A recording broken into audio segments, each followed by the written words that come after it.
I haven't worked in a coffee shop for several years, but I can still remember it pretty well, and lately for some reason I've been remembering some of the customers I used to serve.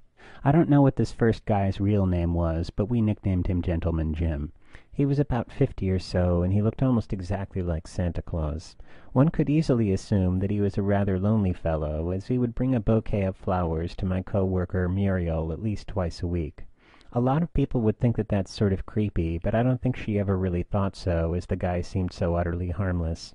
I suppose it may have been tedious for Muriel to let someone down easily several times a week, but I never asked her about it.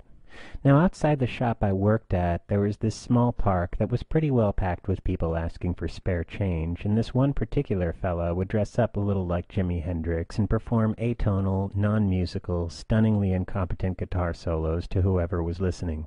His general routine was to play for about 15 minutes, then retire to his sleeping bag to masturbate, and then get up and play again.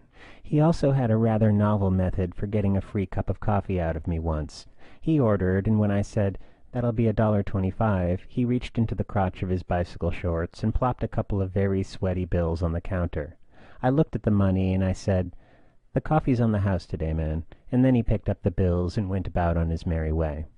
Next was a guy that I only saw once, but he was hard to forget.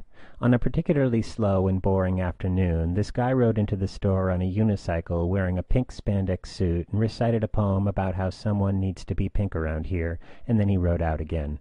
If you don't believe me, keep in mind that this is downtown San Francisco.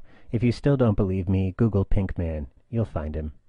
This last guy needs a bit of an introduction. In the back room of the store, there was a big sign to the employees that said, "Do not serve the Honeyman coffee." I had just started working there, so I didn't know what it meant. I found out when one day I served this guy in a long coat, who then sat down at one of the tables and pulled out a few porno magazines with grocery bag book covers. After a while he asked me for the restroom key, and on his way he grabbed one of the honey dispensers off the condiment counter and disappeared into the bathroom for about 15 minutes. I can only guess what he did in there, but when he came out I momentarily considered trying to sterilize the honey container before I decided to just pick it up with a rubber glove and chuck the damn thing. I threw away the rubber glove too. Now, I'm not telling you about all of these people just to make fun of them. I have to admit that I think what fascinated me about these people is that I felt like I sort of understood them in a weird kind of way, and I was always thinking that it wouldn't have taken much for me to have become like any of them.